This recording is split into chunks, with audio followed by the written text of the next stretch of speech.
سرگزشت ایک کمسن سپاہی سالار کی،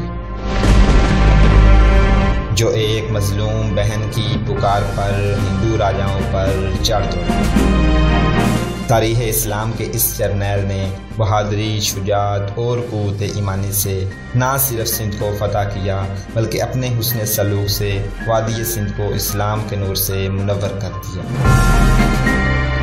توحید پہ جان نشاور کرنے والے اس سپاہی کی کہانی شروع کرنے سے پہلے آپ سے گزارش ہے کہ ہمارے چینل گلوبل نالج کو سبسکرائب کریں اور گھنٹی کے بٹن کو ضرور پریس کریں تاکہ ہماری ہر آنے والی ویڈیو آپ تک بآسانی پہنچ سکے۔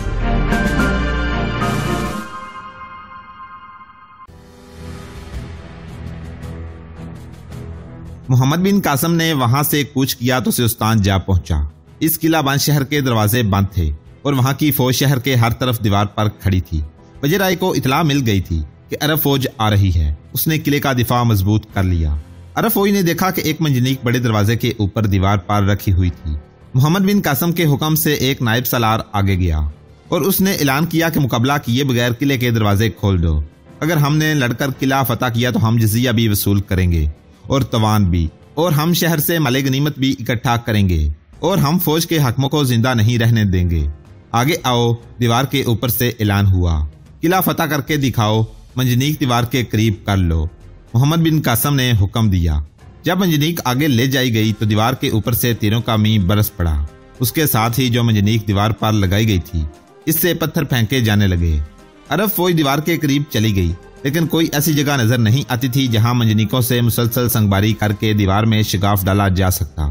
قلعے کے اندر کی صورتحال وزیر رائے اور اس کی فوج کے لیے ٹھیک نہیں تھی۔ پہلے شہریوں کا ایک وفد وزیر رائے کے پاس کیا اور اسے کہا کہ وہ قلعے کے دروازے کھول دے۔ وزیر رائے نے غصے کے عالم میں اس وفد کو دھتکار دیا۔ مہاراج، شہریوں کے وفد نے کہا، آپ کو شہریوں سے کوئی تعاون نہیں ملے گا۔ شہر میں زیادہ آبادی بدھوں کی ہے۔ وزیر رائے نے وفد کے ان تمام آدمیوں کو قید خانے میں بھیج دیا اور اس نے یہ حکم جاری کیا کہ جو لوگ نہیں لڑنا چاہتے وہ گھروں میں بند ہو جائیں اور باہر نہ نکلیں، اور جو لوگ لڑنا چاہتے ہیں وہ ہتھیار بند ہو کر دیوار پر چلے جائیں۔ وزیر رائے نے مسلمانوں کی فوج کے لیے یہ دشواری پیدا کر دی کہ جس طرف سے مسلمان دیوار میں سرنگ لگانے کے لیے آگے بڑھتے ان پر تیروں کی بچھاڑیں آنے لگتیں۔ وزیر رائے نے یہ دلیرانہ اقدام بھی کیا کہ شہر کا ایک دروازہ کھلتا اور سینکڑوں گھوڑ سوار باہر آ کر گھوڑے سر پر دوڑاتے، محمد بن قاسم کی فوج پر حلہ بولتے اور واپس چلے جاتے۔ محمد بن قاسم نے سب سے بڑی منجنیق روس سے نشانے پر پتھر پھینکنے کے ماہر جونا سلمی کو طلب کر لیا۔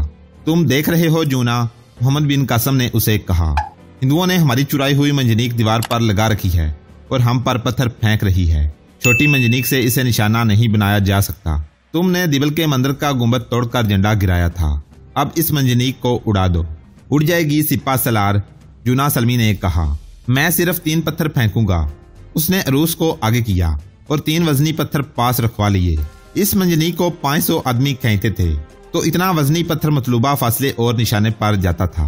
جونا سلمی نے عروس کو موزوں جگہ پر رکھوا کر اس پر پہلا پتھر رکھوایا۔ منجنیق کھینچ کر چھوڑی گئی تو پتھر دیوار پر رکھی ہوئی منجنیق کے ایک طرف لگا اور منجنیق ایک طرف جھک گئی۔ دوسرا پتھر منجنیق کو سامنے سے لگا۔ منجنیق ٹوٹی بھی اور اتنے زیادہ وزنی پتھر کے دھکے سے پیچھے کو گئی اور قلعے کے اندر نیچے جا پڑی۔ محمد بن قاسم کے حکم سے تمام منجنیقوں سے شہر پر سنگباری شروع کر دی گئی۔ اس کے جواب میں وزیر رائے نے دستے باہر بھیج کر محاصرین پر حملے جاری رکھے۔ مسلمان سوار دشمن کے سواروں کا تعاقب کرتے تھے لیکن دشمن کے سوار قلعے کے اندر چلے جاتے تھے۔ اس طرز کی جنگ 7-8 روز جاری رہی۔ ایک رات محمد بن قاسم کی فوج کے آدمی 2 آدمیوں کو پکڑ لائے۔ ان کا حلیہ بہت برا تھا، ان کے کپڑے کیچڑ سے لت پت تھے اور وہ کہتے تھے کہ قلعے کے اندر سے آئے ہیں اور مسلمانوں کے سپاہ سالار کے پاس جانا چاہتے ہیں۔ انہیں محمد بن قاسم کے پاس لے جانے کی بجائے شبان سقفی کے پاس لے گئے۔ وہ جاسوس بھی ہو سکتے تھے۔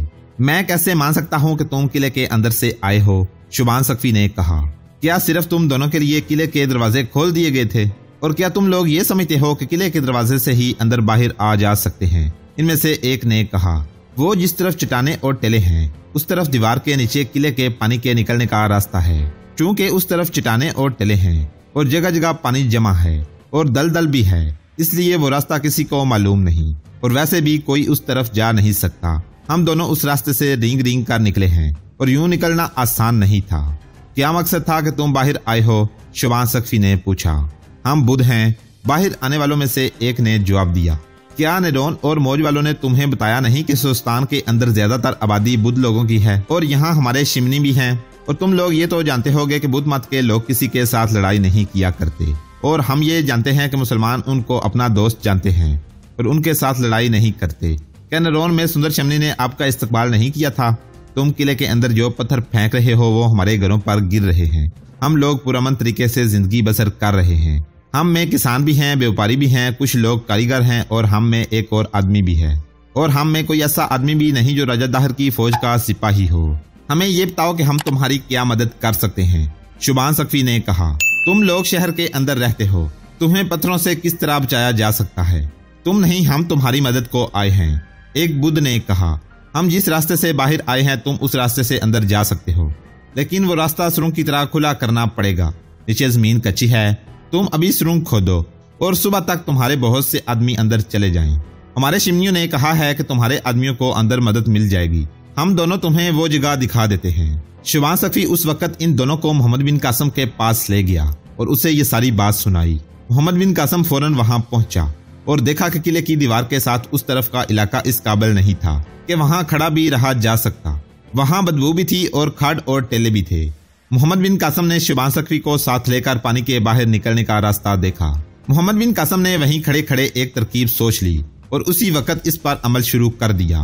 ان کے قلعے کے اس حصے پر جس طرف پانی کا راستہ تھا سنگ باری کا حکم دیا، لیکن کوئی منجنیق اس طرف نہ رکھی۔ اس کے ساتھ ہی اس نے سرنگ کھودنے والے آدمیوں کو کہا کہ صبح سے پہلے سرنگ مکمل کر لی جائے۔ یہ سرنگ اس نوعیت کی تھی کہ یہ پانی کا راستہ تھا، اسے کھلا کرنا تھا اور زمین سخت نہیں تھی۔ اس کی کھدائی شروع کر دی گئی، لیکن یہ مشکل پیدا ہو گئی کہ سرنگ کھودی گئی تو باہر جو پانی جمع تھا واپس سرنگ میں آ گیا۔ یہ اندر سے باہر گیا ہوا پانی تھا اور اس میں بارش کا پانی بھی بہت تھا۔ محمد بن قاسم وہیں کھڑا رہا اور سرنگ کھودنے والے بڑی تیزی سے اپنا کام کرتے رہے۔ ادھر سنگباری اس قدر تیز کر دی گئی کہ اندر اس طرف آنے کی کوئی جرت نہیں کر سکتا تھا۔ سرنگ کھودنے والے کمر سے اوپر تک پانی میں ڈوبے ہوئے تھے اور وہ اپنا کام کر رہے تھے۔ محمد بن قاسم نے جب دیکھا کہ پانی اوپر ہی اوپر چڑھتا آ رہا ہے تو اس نے اپنے اور بہت سے آدمی بلا کر پانی کا ایسا راستہ کھدوا دیا جس سے پانی پھر باہر کو واپس آنے لگا۔ قلعے کی دیوار نیچے سے بہت چوڑی تھی، سرنگ کو زیادہ تر نیچے رکھنا تھا۔ اسلامی فوج میں سرنگیں کھودنے کے ماہر موجود تھے، انہوں نے بڑی خوبی سے اور بڑی تیزی سے اپنا کام کیا۔ صبح ابھی تاریخ تھی جب سرنگ مکمل ہو گئی۔ سب سے پہلے منتخب جانبازوں کو سرنگ میں داخل کیا گیا۔ چونکہ وقت بہت کم تھا اس لیے سرنگ زیادہ کشادہ نہ کی جا سکی۔ 2 آدمی پہلو با پہلو ذرا سا جھک کر اس میں سے گزر سکتے تھے۔ مشکل یہ تھی کہ پانی جو اندر سے آ رہا تھا وہ سخت بدبودار تھا۔ یہ مجاہد اپنے چہرے پر کپڑے لپیٹے سرنگ میں سے آگے نکلتے گئے۔ جو ہی پہلے 2 آدمی اندر پہنچے انہوں نے پیچھے والوں کو بتایا اور پیچھے والوں نے قلعے کے باہر تک پیغام پہنچا دیا کہ سنگ باری روک دی جائے۔ ایک تو یہ 2 بدھ ان کے ساتھ تھے جو باہر آئے تھے اور ان کا ایک ساتھی اندر ان کے انتظار میں کھڑا تھا۔ انہوں نے محمد بن قاسم کے ان جانبازوں کو ایک قریبی دروازے تک پہنچا دیا۔ دروازے کی حفاظت کے لیے چاند ایک ہندو سپاہی وہاں موجود تھے۔ انہیں تو توقع ہی نہیں تھی کہ مسلمان قلعے کے اندر آ جائیں گے۔ مسلمان جانباز ان پر ٹوٹ پڑے اور ذرا سی دیر میں ان کا صفایا کر کے دروازہ کھول دیا۔ مسلمانوں کی فوج اشارہ ملتے ہی رکے ہوئے سیلاب کی طرح اس دروازے سے اندر آ گئی۔ راجہ داہر کے بھتیجے وزیر رائے نے بوکھلاہٹ کی حالت میں مقابلہ کرنے کی کوشش کی، لیکن وہ اب ہاری ہوئی جنگ لڑ رہا تھا اور وہ دراصل بھاگ نکلنے کے جتن کر رہا تھا۔ سورج کی پہلی کرنوں نے دیکھا کہ سیستان کے دروازے کے اوپر ایک برج پر محمد بن قاسم کا اسلامی پرچم لہرا رہا تھا۔